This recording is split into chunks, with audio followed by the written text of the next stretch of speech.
Robot ने कचरे को अपने पेट में धकेला, जोर से दबाया और उसे एकदम सही घन में बदल दिया। तकनीकी रूप से उसे काम करने की जरूरत नहीं थी। पृथ्वी पर कोई जीवित प्राणी बचा नहीं था, केवल एक तिलचट्टा जीवित था।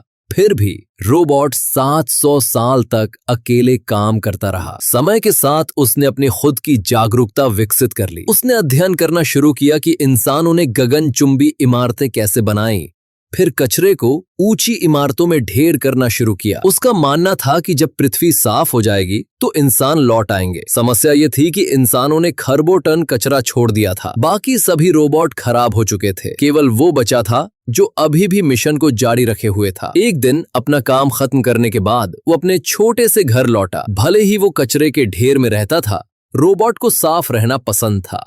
अंदर जाने से पहले उसने अपनी आंख और जूते लटकाए, संगीत चालू किया और उस दिन इकट्ठा किए गए सामान को छांटना शुरू किया। उसने एक रूबिक्स क्यूब को रंगों के आधार पर व्यवस्थित किया। उसने एक अजीब वस्तु जो चम्मच और कांटे के बीच की थी को बीच में रखा। छटाई के बाद वो अपनी पसंदीदा प्रेम कहानी वाली फिल्म देखने बैठ गया। वही फिल्म जो उसने 700 साल तक देखी थी। हर बार जब वो इसे देखता वो भावुक हो जाता, क्योंकि वो भी अपनी अकेलेपन को खत्म करने के लिए एक प्रेमिका ढूंढने का सपना देखता था। देर रात रोबोट एक छोटे घन में सिकुड़ गया, जैसे एक बच्चा। उसे धीरे धीरे हिलना पड़ता था ताकि वो सो सके। अगली सुबह कम बैटरी का अलार्म उसे जगा गया। अभी भी नींद में वो छत पर चढ़ गया, अपने छोटे लोहे के जूते पहने और सूरज के नीचे खुद को चार्ज किया। जल्द ही उसने सफाई का एक और दिन शुरू किया। फिर उसने एक टूटा हुआ फ्रिज खोला। हैरानी की बात, उसमें एक छोटा हरा पौधा उग रहा था। कचरे से भरी दुनिया में पौधा जीवन से भरा दिख रहा था। उसने जल्दी से इसे एक पुराने जूते में रखा और देखभाल के लिए घर ले गया।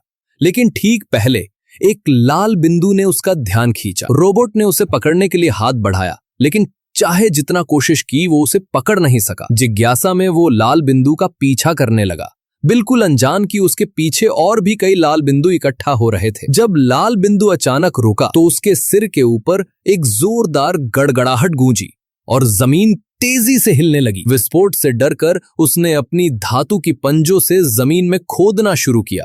वो तब तक दबा रहा जब तक सब कुछ शांत नहीं हो गया। फिर धीरे से बाहर झांका, पता चला कि एक अंतरिक्ष यान उतरा था। जल्द ही एक सफेद रोबोट कचरे में खोज करने लगा। उसे वास्तव में इंसानों ने एक हरे पौधे को ढूंढने के लिए भेजा था। अगर वो इसे ढूंढ लेती तो पृथ्वी को उसके मूल रूप में बहाल किया जा सकता था। छोटे रोबोट को नहीं पता था कि ये अंतरिक्ष यान न केवल मानवता के लिए उम्मीद लाया था, बल्कि वो प्रेम भी लाया था जिसका वो इंतजार कर रहा था।